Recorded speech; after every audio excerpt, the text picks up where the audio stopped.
Assalamualaikum warahmatullahi wabarakatuh. Kembali lagi di channel Berita Mistis. Untuk kisah kali ini masih melanjutkan dari kisahnya Bang Pian, sebuah kisah dari tulisannya Untung Prasetyo. Dan untuk kisah kali ini berjudul Pelet Dibalas Pelet. Sebelum kita lanjut ke ceritanya, tekan dulu tombol like video ini dan jangan lupa tekan juga tombol subscribe channel ini. Nyalakan juga lonceng notifikasinya agar tidak ketinggalan cerita-cerita lainnya. Dan buat teman-teman yang pengen belanja-belanja, nanti silahkan saja klik etalase yang ada di pojok kiri bawah. Atau teman-teman bisa kunjungi link pembelian yang ada di kolom deskripsi. Dan seperti apa untuk kisah kali ini? Langsung saja kita masuk ke ceritanya.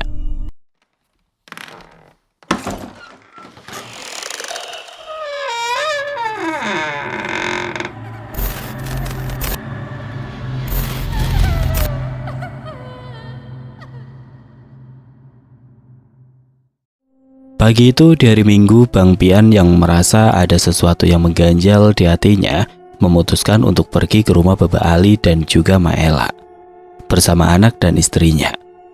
Sesampainya di sana, rumah yang berada tepat di pinggir jalan itu terlihat sepi dengan pintu yang tertutup rapat, seolah menandakan jika kedua orang tuanya itu sedang tidak ada di rumah. Sambil terus mengucap salam, Bang Pian pun mengetuk pintu beberapa kali, tapi tidak ada jawaban. Setelah itu dia melirik istrinya yang sedang menggendong anak mereka dengan wajah sedikit kebingungan.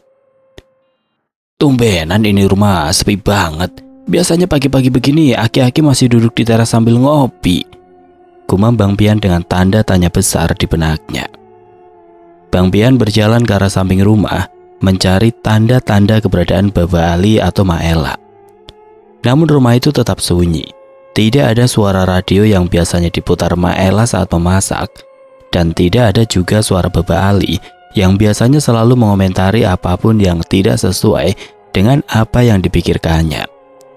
Semua terasa sepi, seolah mereka memang sedang tidak ada di rumah hari itu. Sementara itu di teras rumah Baba Ali, anak Bang Pian yang masih berusia sekitar 6 tahun, terus mengetuk pintu rumah sambil memanggil-manggil kakek dan neneknya. Dan tidak lama kemudian, terdengar suara dari dalam yang berjalan ke arah pintu rumah tersebut.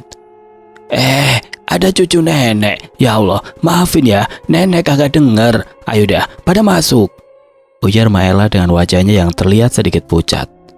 "Lah, dia pasang layar tancap di jidat.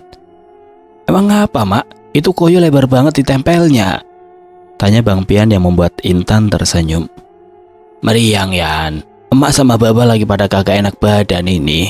Udah 2 hari badan rasanya kayak dispenser, panas dingin," balas Maela sambil terus memegangi kepalanya.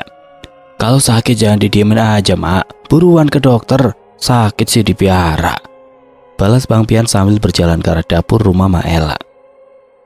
"Kalau emak mau udah mendingan, no Baba lu yang kagak mau dibawa ke dokter," ucap Maela yang wajahnya terlihat senang sambil terus menciumi cucunya. Tidak lama kemudian Baba Ali pun keluar dari dalam kamar dengan kain sarung yang membungkus tubuhnya. Beberapa kali dia terdengar batuk dengan wajahnya yang terlihat sedikit pucat. "Pas banget Yan lu datang. Ntar anterin gua ke dokter Sanjaya ya," pinta Baba Ali yang sesekali tubuhnya terlihat gemetar. "Buset, timbang ke dokter Sanjaya aja pakai nungguin saya. Lah, pan ada Opik, bah," balas Bang Pian yang berjalan ke arah ruang tamu rumahnya sambil membawa secangkir kopi hitam buatannya. "Ya Opik diandelin. Orang gua sama emak lu sakit gara-gara mikirin dia," seru Baba Ali yang wajahnya langsung terlihat masam. "Lah, orang udah gede masih aja dipikirin. Biarin ngapa dia urusannya sendiri. Lagu-laguan aja sih pada mikirin anak bujang," balas Bang Pian dengan wajah kesalnya. "Udah gede tapi kagak ada pikirannya, Yan. Lu bilangin tuh adek lu biar pikirannya kebuka," pinta Baba Ali dengan nada suara kesal. "Dah, emang si Opik ngapa lagi sih, bah? Perasaan urusannya lancar-lancar aja lah. Bengkelnya juga rame terus. Orang kalau pulang kerja saya lewat sono," tanya Bang Pian penasaran. "Tanya dah tuh sama emaknya. Gua kata apa? Anak laki jangan dimanja mulu. Begini nih gedenya, nyusahin orang tua," balas Baba Ali yang terlihat semakin kesal. Nah abang gimana? Abang kan babanya. Abang dong yang harusnya nasihatin si Ope. Timpal Maela dengan lantang. Ah, percuma gua nasihatin juga. Nah ujung-ujung lu belain juga. Ribet urusannya. Balas Baba Ali kesal. Udah, ngapa jadi pada ribut sendiri sih? Sekarang ceritain dulu dah pelan-pelan. Emangnya si Ope kenapa, Mak? Tanya Bang Pian yang mencoba menenangkan Baba Ali dan juga Maela. Kemarinan, dia minta duit sama emak Yan. Katanya buat bayar kontrakan bengkelnya. Nah pas emak tanya, duit tabungan dia kemana? Dia malah ngomel-ngomel. Balas Maela menjelaskan. Lah bocah geblek, ngapa dia ngomel? Tanya Bang Pian penasaran. Abis ngomel-ngomel sendiri, dia cerita Yan. Katanya duit tabungannya habis. Dia udah kagak ada simpenan lagi buat bayar sewa tempat bengkelnya. Balas Maela yang sontak membuat Bang Pian terkejut mendengarnya. Lah, emangnya duit tabungan dia kemanain, Mak? Perasaan dia kagak beli apa-apa. Motor juga masih yang dulu kan? Handphone juga masih yang lama. Apa dia mulai bandel kali, Mak? Tanya Bang Pian dengan wajah yang mulai terlihat kesal.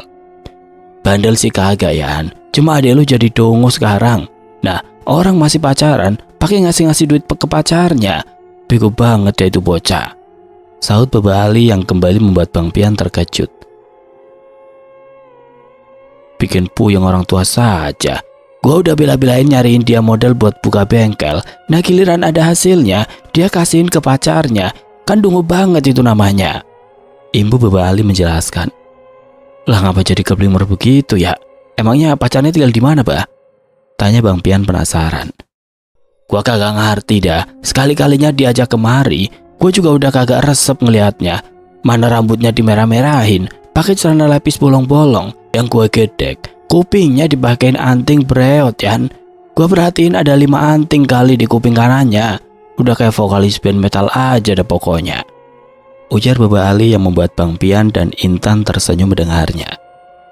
Kalau soal penampilan mah, emak ngertiin yang namanya juga muda. Dia begitu kan biar disebut anak gaul. Tapi yang emak kagak habis pikir itu si Ope. Ngasih duit mulu ke perempuan itu, Yan. Coba itu, bagaimana emak kagak sewot sampai darah emak naik ini? Sambung Maela menceritakan. Tolong Dayan, lo bilangin tuh adek lo, kalau emang mau kawin, suruh nyari perempuan yang benar, yang jelas asal-usulnya, yang jelas keluarganya. Ini gue tanya tinggal di mana, dia jawab bercanda. Gue kesel banget ya jadinya. Masa orang tua nanya serius dia jawab begini? Saya tinggal di atas bumi, di bawah langit, Pak.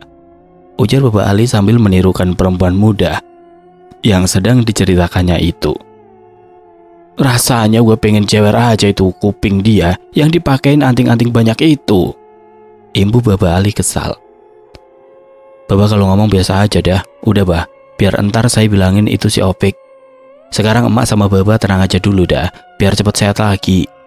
Balas Bang Pian mencoba menenangkan kedua orang tuanya itu. Setelah mendengar cerita dari Baba Ali dan Maela, Bang Pian hanya bisa menghela nafas panjang. Masalah yang menimpa adiknya benar-benar di luar dugaan. Selama ini Ope dikenal sebagai anak yang rajin dan bertanggung jawab, tapi ternyata urusan asmara bisa membuatnya kehilangan akal sehat. Keesokan harinya sepulang Bang Pian bekerja, dia pun mampir ke bengkel milik Ope. Sore menjelang maghrib itu, Ope masih terlihat sibuk bersama 2 orang temannya memperbaiki sepeda motor milik pelanggannya. Melihat kedatangan Bang Pian, wajah Ope langsung terlihat resah. Dia tampak seperti sedang menyembunyikan sesuatu yang seolah membuatnya merasa bersalah. Bang Pian memperhatikan gelagat Ope yang tampak gelisah. Sambil bersedekap, dia berdiri di depan bengkel, mengamati adiknya yang tetap berpura-pura fokus pada pekerjaannya. Sementara itu 2 teman Ope yang ikut membantu di bengkel tampak tidak terlalu memperhatikan situasi. Mereka benar-benar terlihat sibuk dengan urusan masing-masing. Setelah beberapa saat, motor pelanggan akhirnya selesai diperbaiki. Pemiliknya membayar dan pergi, sementara Ope menghela nafas pelan, seakan menunggu sesuatu yang tidak bisa dia hindari. Bang Pian tetap berdiri di tempatnya, tidak bergerak, hanya menatap Ope dengan sorot mata yang tenang namun penuh makna. Bengkel rame bener ini romanya, ujar Bang Pian sambil berjalan ke arah bangku panjang yang ada di depan etalase tempat menyimpan berbagai macam onderdil sepeda motor. Iya bang, alhamdulillah. balas OP sambil mengulurkan tangannya dan menyalami Bang Pian. "Udah malam, mending tutup aja ini bengkel, besok biar bisa mulai kerja pagi-pagi," ucap Bang Pian dengan wajahnya yang terlihat tenang. "Iya bang, kita biasa tutup jam 9 malam, bentar lagi dah, kali aja ada orang datang servis," balas OP sambil menundukkan wajahnya. "Oh ya Pe, gua kemarin main ke rumah, itu Baba sama Emak gimana? Udah mendingan belum?" tanya Bang Pian yang membuat OP semakin gelisah. "Kayaknya sih udah bang, orang Baba udah bisa ngomel sih, berarti dia udah sehat," balas OP yang membuat Bang Pian tersenyum. Sambil berbincang dengan adiknya itu, Bang Pian terus memperhatikan wajah OP dan gerak tubuhnya. Samar-samar dia merasakan adanya sebuah getaran energi asing yang ada pada tubuh OP. Dan semakin lama Bang Pian memperhatikan, dia semakin merasa jika ada sesuatu yang sedang mengganggu hati dan pikirannya.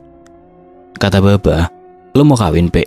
Emang udah punya modal buat nanggap orjen tunggal sama pasang tendanya?" tanya Bang Pian yang membuat OP terkejut mendengarnya. "Belum bang, masih jauh. Orang saya juga belum lama kenal sama pacar saya," balas OP dengan wajah yang terlihat murung. "Kenalin dong sama gua, lu ajak kayak dia main ke rumah gua, biar kenal juga sama mbok lu," imbu Bang Pian dengan santai. "Iya bang, kapan-kapan saya ajak dia main dah," balas OP sambil memeriksa handphone miliknya. Semakin lama Bang Pian merasa semakin yakin jika memang ada sesuatu yang tidak beres pada diri OP. Dan dengan kemampuannya, Bang Pian pun mulai menelusuri getaran energi hitam yang terasa semakin mengganggunya. Bang Pian menarik nafas dalam, berusaha tetap terlihat santai meski perasaannya mulai tidak tenang. Dia terus mengamati OP, memperhatikan setiap gerak kecil yang dilakukan adiknya. Cara OP memeriksa ponselnya berulang kali. Tatapan matanya yang kadang kosong serta gerak-geriknya yang gelisah semakin menguatkan dugaan Bang Pian. Di balik perbincangan mereka, Bang Pian mulai merasakan aliran energi yang tidak biasa. Seperti ada sesuatu yang sedang melingkupi tubuh OP dan membebani pikirannya, serta mempengaruhi hatinya. Energi itu terasa berat, pekat, dan semakin kuat ketika OP terpaku pada layar ponselnya.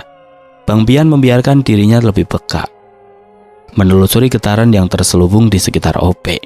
Tidak lama kemudian, samar-samar Bang Pian menangkap sesuatu, seperti sebuah pengaruh halus yang bukan berasal dari OP sendiri, seolah ada seutas tali yang tidak kasat mata yang sedang mengikatnya dan mengarahkan pikirannya ke satu tujuan tertentu. Getaran itu tidak hanya sekedar pengaruh emosional, melainkan sesuatu yang lebih dalam dan lebih berbahaya. Bang Pian semakin yakin bahwa ada campur tangan ilmu gaib dalam keadaan OP saat ini. Dia menduga seseorang telah menanamkan pengaruh terhadap adiknya, membuatnya kehilangan logika dan bertindak tanpa berpikir panjang. Jika dibiarkan, bukan tidak mungkin OP akan semakin tenggelam, tanpa sadar menyerahkan seluruh dirinya kepada pengaruh tersebut. Bang Pian tahu, dia harus bertindak sebelum semuanya terlambat. Namun kali ini Bang Pian harus bermain dengan cermat. Jika OP sudah terikat oleh pengaruh halus, maka melepaskannya tidak akan semudah membalikan telapak tangan. Ada sesuatu yang harus dia ungkap lebih dalam sebelum mengambil langkah berikutnya. Setelah yakin dengan apa yang ada pada tubuh adiknya itu, Bang Pian yang tidak ingin menambah beban pikiran OP segera bangkit dan berpamitan untuk pulang dan melanjutkan penelusurannya melalui cara yang lebih jauh lagi. Malam itu setelah meninggalkan bengkel OP, Bang Pian tidak langsung pulang ke rumah. Dan setelah membersihkan diri, Bang Pian pun mulai melakukan perjalanan batin di sebuah kamar di rumahnya. Tempat biasa dia memusatkan pikirannya untuk menelusuri lebih dalam tentang energi gelap yang mengikat adiknya. Perlahan tapi pasti Bang Pian mulai merasakan kembali getaran energi hitam itu, seolah-olah jejaknya masih melekat di benaknya. Semakin dalam dia menyelami, semakin jelas gambaran yang muncul dalam pikirannya. Ada sesuatu atau seseorang yang dengan sengaja menanamkan pengaruh pada diri OP. Ini bukan sekedar rasa cinta yang membutakan, melainkan sebuah kendali yang dipaksakan. Sesuatu yang bekerja di luar kesadaran OP sendiri. Bang Pian melihat bayangan samar seorang perempuan, sosoknya berdiri dalam kegelapan, dikelilingi oleh aura yang berpendar redup. Sorot matanya tajam, penuh keinginan yang kuat, namun juga menyimpan sesuatu yang berbahaya. Perempuan itu bukan sekedar seseorang yang dekat dengan OP, tapi seseorang yang memiliki tujuan tertentu. Dengan cepat Bang Pian menarik kesadarannya kembali dan langsung membuatkan air doa guna menetralisir energi gelap yang ada pada diri OP. Keesokan harinya Bang Pian pun bergegas menuju ke rumah Baba Ali untuk mencoba menetralisir energi gelap yang ada dalam tubuh OP secara langsung. Dan sesampainya di rumah Baba Ali, Bang Pian langsung memberikan air doa yang telah dibuatnya semalam. Lah, emangnya gua kenapa bang? Pagi-pagi udah dikasih air aja? Tanya OP penasaran. Udah buruan minum, ntar gua kasih tahu dah alasannya. Balas Bang Pian dengan tegas. Setelah OP meminum air doa yang dari Bang Pian, OP duduk diam di kursinya. Sementara itu senyuman aneh terus menghiasi wajahnya. Tatapannya kosong, seolah-olah kesadarannya perlahan-lahan terlepas dari tubuhnya. Bang Pian yang sejak awal sudah waspada, segera mempersiapkan diri untuk menghadapi reaksi yang mungkin akan muncul. Beberapa menit berlalu, tubuh OP mulai bergetar halus. Nafasnya tersegal-segal dan jemarinya mencengkram lengan kursi dengan kuat. Energi gelap yang selama ini bersembunyi dalam tubuhnya tampak mulai bereaksi terhadap air doa yang baru saja diminumnya. Bang Pian merasakan hawa yang semakin berat menyelimuti ruangan itu, seolah ada sesuatu yang berusaha bertahan dan menolak keluar. Tiba-tiba tubuh OP menegang. Tangannya terangkat perlahan, seperti dikendalikan oleh kekuatan yang tidak terlihat. Senyumnya semakin melebar, namun bukan lagi senyum seorang manusia biasa, dan dari bibirnya terdengar suara tawa kecil yang pelan, namun semakin lama semakin nyaring. Bang Pian tetap tenang. Dengan keyakinan penuh, dia mulai menyalurkan energi murni melalui telapak tangannya, menargetkan titik-titik tertentu pada tubuh OP. Energi itu menyebar perlahan melawan arus hitam yang masih bertahan dalam tubuh adiknya. OP tiba-tiba menjerit. Tubuhnya terdorong ke belakang, hampir jatuh dari kursinya. Hawa panas bercampur dingin terasa menyelimuti seisi ruangan. Baba Ali dan Maela yang sejak tadi memperhatikan dengan cemas mulai membaca doa dalam hati. Mereka menyadari bahwa apa yang terjadi bukanlah hal yang biasa. Sesuatu yang selama ini mengikat OP kini mulai terlihat wujudnya. Astagfirullahaladzim, ini bocah ngapain lagi sih? Demen banget ketempelan. Gua heran banget sama ini anak. Gerutu Baba Ali sambil membantu Bang Pian memegangi tubuh OP. Yan, jangan diem aja dong, ini adik lu tolongin. Imbu Baba Ali yang semakin terlihat khawatir. Bang Pian yang sedang berkonsentrasi dan membaca doa-doa perlindungan dalam hatinya terlihat diam tanpa sedikit pun membalas perkataan dari Baba Ali. Dan setelah tubuh OP mulai melemas, Bang Pian pun terlihat mengusap wajah adiknya sambil meniup ke bagian kepala dan juga wajah OP. Tidak lama kemudian tubuh OP mendadak melemas, nafasnya kembali teratur dan wajahnya perlahan kembali normal. Saat OP mulai kembali tenang, suasana di dalam ruangan terasa lebih ringan. Namun Bang Pian masih merasakan sisa-sisa energi gelap yang belum sepenuhnya menghilang. Tatapannya tetap tajam, menelusuri setiap sudut ruangan, memastikan tidak ada jejak gangguan yang tertinggal. Baba Ali dan Maela hanya bisa menghela nafas lega. Meskipun raut wajah mereka masih dipenuhi kekhawatiran, OP yang sebelumnya tampak kaku dan tegang, kini perlahan-lahan kembali sadar. Tubuhnya masih lemah, tapi setidaknya ekspresi aneh di wajahnya telah menghilang.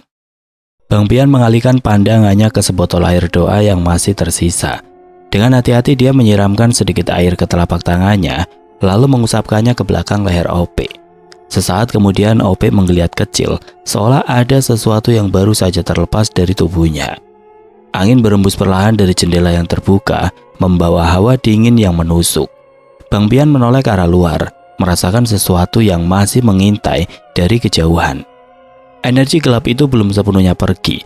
Ada sesuatu atau seseorang yang mengendalikan semuanya dari tempat lain.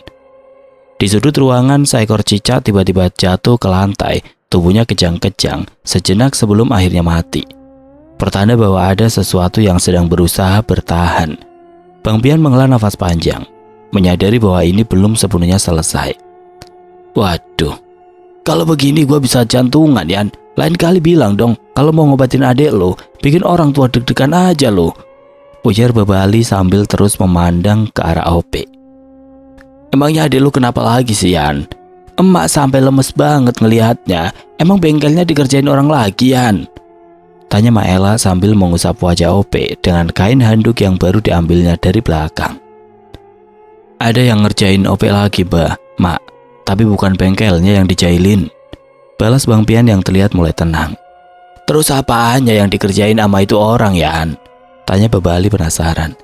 Artinya OP sama pikirannya dia yang dikerjain, kayak semacam dipelet gitu biar dia nurut. Balas Bang Pian sambil membakar rokok kretek kesukaannya. Apaan? Dipelet? Ah, lu mah yang kagak-kagak aja, Yan.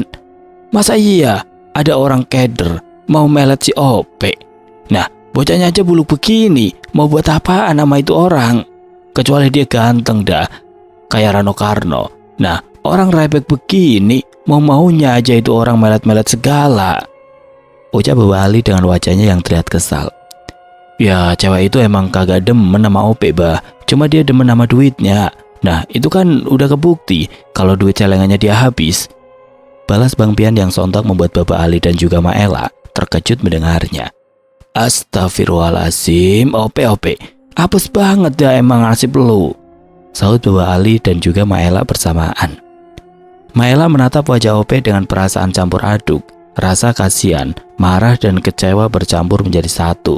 Sementara itu Baba Ali hanya bisa geleng-gelengkan kepala, seolah tidak percaya bahwa anak bungsunya bisa sampai terjerumus dalam keadaan seperti ini. Bang Pian tetap duduk tenang, memperhatikan OP yang masih terlihat lemas. Meski efek energi hitam itu sudah mulai menghilang, akan tetapi tatapan OP masih menyiratkan kebingungan, seolah pikirannya masih belum sepenuhnya lepas dari cengkeraman seseorang. Bang Pian menarik nafas dalam, membiarkan aroma rokok kretek memenuhi udara. Dalam benaknya, dia sudah menyusun rencana. Ini belum selesai. Jika benar ada seseorang yang dengan sengaja mengikat OP dengan pelet, maka orang itu harus diberi pelajaran. Maela berdiri perlahan, berjalan ke dapur untuk mengambil segelas air putih. Wajahnya masih tegang, pikirannya dipenuhi kekhawatiran tentang masa depan anaknya. Baba Ali tetap duduk di kursinya, sesekali menghela nafas berat. Pokoknya gua minta lu beresin, Dayan, urusan adek lu. Pantes saja dia kayak orang keblinger gitu, pinta Baba Ali kepada Bang Pian. Iya udah tenang aja, sekarang dia juga udah kagak lagi ngerasain demen sama itu perempuan. Tinggal rasa nyeselnya aja itu yang ada di pikirannya, balas Bang Pian sambil terus menatap ke arah OP. Istighfar, P. Udah kagak usah dipikirin lagi, namanya duit. Kalau udah pindah tangan mah kagak bakalan balik lagi, ucap Bang Pian yang membuat OP menundukkan kepalanya. Lagian lu kenal sama perempuan itu di mana sih, Pe? Gua heran sama lu, mau-maunya sama perempuan modelan begitu. Gua aja udah kagak resep ngelihatnya. Gua gedek banget sama celananya yang bolong-bolong, udah kayak anak metal, sambung Baba Ali dengan wajah kesalnya. Gimana, Pe? Sekarang lu masih mikirin dia? Tanya Bang Pian yang langsung disambut gelengan kepala dari OP. Makanya, Pe, jaga ibadah lu. Kalau udah datang waktu sholat ya tinggalin dulu semua kerjaan. Kan dari dulu gue bilang, jangan biarin pikiran lu kosong. Sambil kerja kan lu bisa sambil zikir dalam hati, imbu Bang Pian menasehati. Iya bang, OP salah. OP emang lengah bang, balas OP sambil menghela nafas panjangnya. Kalau begitu bukan lengah, Pe, tapi emang elunya aja yang males, balas Baba Ali. Nah, kalau perempuan itu nyamperin OP di bengkelnya gimana, Yan? Tanya Baba Ali dengan wajahnya yang terlihat tegang. Udah tenang aja, ntar gantian. Dia saya kasih pelajaran, biar kagak kebiasaan lagi itu orang, balas Bang Pian dengan penuh keyakinan. Setelah kondisi OP mulai terlihat membaik, Bang Pian pun berpamitan kepada Baba Ali dan juga Maela serta OP untuk berangkat bekerja. Tidak lupa dia berpesan kepada OP jika perempuan itu masih menghubunginya atau datang menemuinya, OP diminta untuk bersikap sewajarnya, karena Bang Pian yakin jika perempuan itu tidak akan melepas OP begitu saja. Bang Pian melangkah keluar dari rumah Baba Ali dengan pikiran yang masih dipenuhi berbagai pertimbangan. Langkahnya mantap, namun dalam hatinya dia tahu bahwa masalah ini belum sepenuhnya selesai. Dia harus bertindak lebih jauh agar OP benar-benar terbebas dari pengaruh perempuan itu. Di dalam rumah, Baba Ali masih duduk termenung sambil sesekali menghela nafas panjang dan menggeleng-gelengkan kepala. Sedangkan Maela berdiri di sudut ruangan menatap anak bungsunya dengan tatapan iba. Ope yang kini duduk dengan kepala menunduk, masih diselimuti perasaan kecewa dan sesal. Rasa malu dan marah terhadap dirinya sendiri bercampur menjadi satu, membuatnya enggan menatap wajah kedua orang tuanya. Di luar udara semakin hangat seiring dengan matahari yang mulai naik. Burung-burung berkicau di kejauhan, namun suasana di dalam rumah Baba Ali masih dipenuhi dengan kesunyian yang syarat dengan kegelisahan. Maela akhirnya kembali ke dapur, mencoba mengalihkan pikirannya dengan kesibukan rumah tangga, sementara Baba Ali tetap terdiam di tempatnya, sambil sesekali mengusap wajahnya sendiri, seolah mencoba mencerna apa yang baru saja terjadi. Ope akhirnya bangkit, perlahan dari duduknya, berjalan menuju kamar tanpa berkata-kata. Langkahnya terasa berat, namun dalam hatinya dia tahu bahwa dia harus memperbaiki diri. Setelah mengganti baju yang dikenakannya, Ope pun berpamitan untuk berangkat ke bengkel, karena hari sudah mulai siang. Ketika malam tiba, Bang Pian yang ingin memberi pelajaran kepada orang yang telah mengerjai Ope, mulai bersiap di kamar yang biasa digunakan dengan bermodalkan sisa energi negatif yang pagi tadi dia hilangkan dari tubuh Ope. Bang Pian pun mulai menelusuri sumber energi itu berasal, dan setelah meraga sukma, Bang Pian pun akhirnya dapat bertemu dengan seorang perempuan muda yang ciri-cirinya terlihat seperti apa yang telah diceritakan oleh Baba Ali. Ini dia nih biang keroknya, gumam Bang Pian di hadapan sosok perempuan muda yang memang terlihat seperti apa yang diceritakan oleh Baba Ali. Sekarang lu rasain Daya, gimana rasanya kangen sama orang. Makan tuh, gue bikin puyeng lu ngejar-ngejar adik gue, bisik Bang Pian dalam hatinya. Setelah mengembalikan energi hitam yang ada di tubuh Ope kepada perempuan muda itu, Bang Pian pun melesat pergi dan kembali ke tubuhnya. Malam itu dia tidak mendapatkan kesulitan untuk memberi pelajaran kepada orang yang telah mengguna-guna Ope dengan ilmu pelet yang mungkin dibelinya dari seseorang. Keesokan harinya Bang Pian pun kembali datang ke rumah Baba Ali untuk memberitahu Ope tentang apa yang telah dilakukannya. Ope diminta terus menjauh dari perempuan itu, dan jika memungkinkan, dia juga harus meminta kembali semua uang yang telah diberikannya kepada perempuan itu. Berarti si Ratna bakalan ngejar-ngejar gua dong Bang? Tanya Ope penasaran. Ya kira-kira begitu dah, tapi jangan lu manfaatin yang kagak-kagak ya. Usahain, semua duit lu balik aja, balas Bang Pian yang membuat Ope menganggukkan kepalanya sambil tersenyum. Pagi itu suasana di rumah Baba Ali terasa lebih ringan dibanding sebelumnya. Meskipun masalah yang menimpa Ope belum sepenuhnya selesai, setidaknya kini ada kejelasan tentang apa yang sebenarnya terjadi. Ope duduk di teras sambil terus merenungkan perkataan Bang Pian. Ada sedikit rasa lega di hatinya, namun juga terselip kekhawatiran akan apa yang akan terjadi selanjutnya. Sementara itu di tempat lain, perempuan yang telah menggunakan ilmu pelet untuk menjerat Ope mulai merasakan dampak dari apa yang telah dilakukan Bang Pian. Kegelisahan menyerangnya tanpa henti. Pikirannya dipenuhi oleh bayangan Ope yang kini justru terasa semakin jauh. Rasa rindu yang tidak tertahankan mulai menguasai dirinya, membuatnya kehilangan fokus dalam kesehariannya. Hari berjalan seperti biasa, namun Ope mulai merasakan perubahan. Ponselnya beberapa kali bergetar, menunjukkan panggilan dan pesan dari perempuan itu. Namun kali ini dia tidak lagi tergoda untuk membalas atau mengangkatnya. Semua yang terjadi telah membuka matanya bahwa dia telah dimanfaatkan. Setiap pesan yang masuk hanya membuatnya semakin sadar bahwa perempuan itu kini berada dalam posisi yang sama seperti yang dulu dia rasakan. Perempuan bernama Ratna itu kini dihantui oleh perasaan yang tidak bisa dikendalikannya. Baba Ali memperhatikan dari kejauhan, diam-diam dia merasa bangga dengan perubahan Ope. Maela pun merasa lebih tenang, meski dalam hatinya masih ada sedikit kekhawatiran. Setidaknya, anaknya kini telah tersadar dari kesalahannya, dan dengan bimbingan Bang Pian, dia bisa memperbaiki kehidupannya. Seiring dengan berjalannya waktu, Ope mulai kembali fokus pada pekerjaannya di bengkel.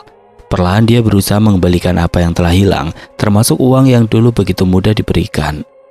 Di dalam dirinya, ada tekad baru untuk menjadi lebih kuat, lebih berhati-hati, dan lebih bijaksana dalam memilih orang yang akan dia percaya di masa depan. Beberapa hari berlalu, tiba-tiba Ratna datang ke bengkel milik Ope dengan mata berkaca-kaca. Dia terlihat sangat bahagia karena dapat melihat OP yang sedang dia rindukan. Ratna melangkah masuk ke bengkel dengan wajah berbinar, senyum tipis terukir di bibirnya meski matanya masih sedikit sembab. Rasa rindunya begitu besar hingga dia tidak peduli dengan tatapan heran dari dua teman OP yang sedang bekerja di sudut bengkel. Dengan langkah ringan, dia mendekati OP dan berdiri di dekatnya sambil memainkan ujung baju dengan gugup. OP yang sudah paham dengan situasi ini tetap bersikap tenang. Tatapannya penuh perhitungan. Membaca setiap gerak-gerik Ratna, dia tahu apa yang dirasakan perempuan itu sekarang bukanlah perasaan tulus, melainkan efek dari energi yang sebelumnya telah dikembalikan kepadanya. Hanya masalah waktu sebelum perasaan itu membawanya ke dalam kebingungan yang lebih dalam. Dengan hati-hati OP mulai mengambil kendali tanpa menunjukkan kegelisahan. Dia meladeni Ratna dengan sikap ramah, membiarkan perempuan itu merasa nyaman. Sementara itu, di dalam benaknya dia merancang strategi agar bisa mendapatkan kembali apa yang telah hilang. Hari itu berjalan sangat lambat, dengan Ratna yang terus mencoba mencari celah untuk mendekat. Dia berusaha menghidupkan kembali hubungan yang sebenarnya sudah mati, tanpa menyadari bahwa OP kini telah memiliki tujuan yang berbeda. Setiap kata, setiap tatapan digunakan OP untuk membangun situasi yang menguntungkannya. Dengan memanfaatkan keadaan, OP pun mulai mengatakan tentang uang yang dulu dipinjam oleh Ratna dengan berbagai macam alasan. Walau sempat merasa kesal, namun Ratna tidak dapat berbuat banyak ketika OP perlahan-lahan dan dengan hati-hati meminta uang itu kembali. Ratna awalnya terdiam, ekspresinya berubah seketika begitu mendengar OP menyebut soal uang. Matanya yang tadinya berbinar perlahan meredup. Bibirnya sedikit mengerucut menahan kekesalan yang tiba-tiba muncul. Namun rasa rindu yang membakar hatinya masih jauh lebih kuat dibandingkan gengsi atau amarahnya. Dengan sedikit gelisah, dia mencoba mencari alasan, berharap OP melupakan soal uang itu. Tapi OP tetap tenang, tidak mendesak, tidak pula menunjukkan sikap keras. Dengan kata-kata yang halus namun penuh ketegasan, dia terus mengarahkan pembicaraan ke masalah uang yang pernah diberikannya. Ratna akhirnya tidak bisa menghindar. Perlahan dengan suara pelan, dia mengakui bahwa sebagian uang itu telah habis digunakan. Namun ada beberapa yang masih tersisa dan dia berjanji akan mengembalikannya. OP yang sudah memperhitungkan semua kemungkinan ini hanya mengangguk sambil tersenyum tipis. Baginya ini bukan hanya soal mendapatkan kembali uangnya, tetapi juga soal memberi pelajaran kepada Ratna agar tidak lagi bermain-main dengan perasaan orang demi keuntungan pribadi. Sementara itu jauh di sudut benaknya, Ratna mulai merasakan ketidaknyamanan yang tidak dapat dijelaskan. Perasaan rindu yang begitu kuat sebelumnya, kini perlahan berubah menjadi kebingungan. Dia tidak mengerti kenapa dirinya begitu ingin bertemu OP, mengapa dia merasa seakan-akan harus ada di dekatnya. Tapi setiap kali dia mencoba berpikir lebih dalam, pikirannya justru semakin kacau. OP tetap ada rencananya. Dia tidak terburu-buru. Selama Ratna masih berada dalam pengaruh energi yang telah dikembalikan kepadanya, maka segala sesuatu akan berjalan sesuai keinginannya. Beberapa hari kemudian Ratna pun menepati janjinya. Dia kembali mendatangi bengkel sepeda motor milik OP dan langsung memberikan sejumlah uang yang dulu didapatnya dari OP dan mungkin juga dari orang-orang yang telah dimanfaatkan olehnya. OP menerima uang itu dengan tenang, tanpa menunjukkan ekspresi berlebihan. Dia hanya mengangguk kecil sebagai tanda terima kasih, lalu segera menyimpannya tanpa banyak bicara. Sementara itu Ratna yang masih berdiri di tempatnya, menatap OP dengan perasaan yang campur aduk. Ada sesuatu dalam dirinya yang terasa berbeda. Rasa rindu yang semula begitu menggebu, kini berubah menjadi kebingungan yang semakin dalam. Tatapan OP yang dulu terasa begitu berarti, kini seakan kehilangan daya tariknya. Setiap gerak-geriknya yang dulu terasa istimewa, kini tampak biasa saja. Perlahan kesadarannya mulai pulih, seolah ada kabut yang selama ini menyelimuti pikirannya. Kini mulai tersibak sedikit demi sedikit. Ratna mulai mempertanyakan perasaannya sendiri. Mengapa selama beberapa hari kebelakangan, dia begitu terobsesi pada OP? Mengapa dia sampai rela kembali hanya untuk mengembalikan uang itu? Namun semakin dia mencoba mencari jawabannya, semakin kepalanya terasa berat. Hatinya gelisah dan tanpa sadar dia menggenggam jemarinya sendiri dengan erat. Ada sesuatu yang seolah menariknya untuk tetap berada di dekat OP. Namun ada pula bagian dari dirinya yang ingin segera pergi dan melupakan semua ini. OP tetap bersikap santai, tidak menunjukkan tanda-tanda ingin menahan Ratna lebih lama. Dia membiarkan waktu berjalan dan membiarkan Ratna bergelut dengan pikirannya sendiri. Sampai akhirnya, dengan langkah yang terasa berat, Ratna memilih untuk pergi, meninggalkan bengkel tanpa berkata apa-apa. OP menatap punggungnya yang semakin menjauh, lalu menghela nafas panjang. Dia tahu ini adalah akhir dari segalanya. Tidak ada lagi yang perlu dikhawatirkan, semua sudah kembali seperti semula, dan dia bisa kembali menjalani hidupnya tanpa beban yang selama ini menghantuinya. Ketika hari semakin sore, OP meninggalkan bengkelnya dan meminta kedua temannya untuk menutupnya. Jika dia tidak kembali, saat itu OP pun segera pergi ke rumah Bang Pian. Dan sesampainya dia di sana, OP pun mulai menceritakan semuanya. Bang Pian menyimak cerita OP dengan tenang, sesekali mengangguk tanda memahami setiap detail yang disampaikan adiknya. Dari ekspresi OP jelas terlihat ada kelegaan sekaligus karena semua uangnya telah kembali.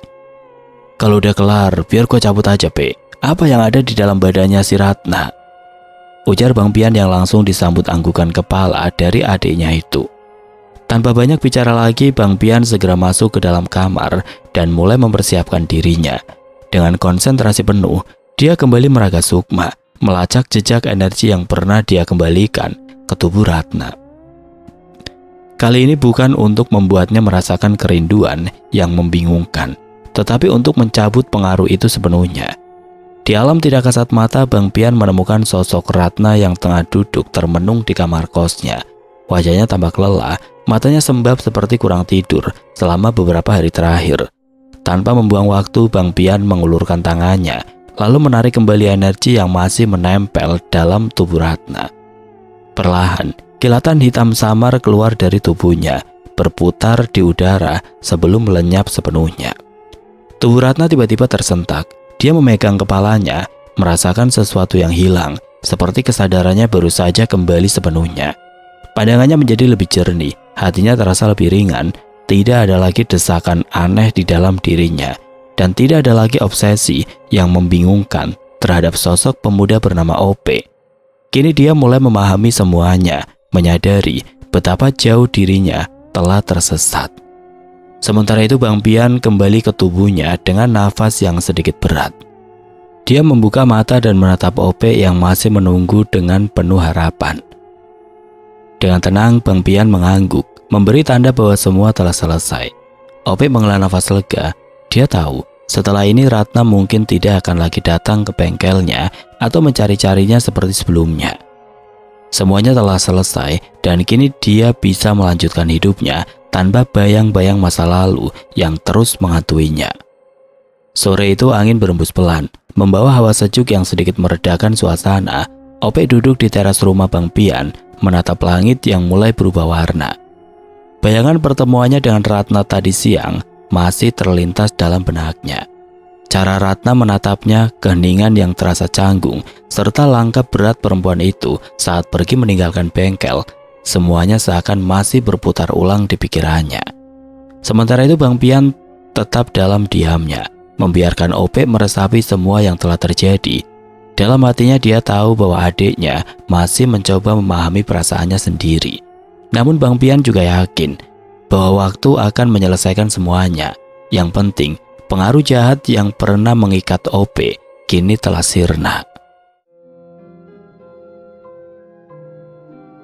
Oke teman-teman, sekian untuk kisah kali ini. Bagaimana menurut kalian tentang kisah ini? Tulis komentar kalian di kolom komentar. Dan buat teman-teman yang baru bergabung, jangan lupa untuk like, komen, share, serta subscribe channel ini. Dan nantikan kisah-kisah horor berikutnya tetap di channel Berita Mistis. Wassalamualaikum warahmatullahi wabarakatuh.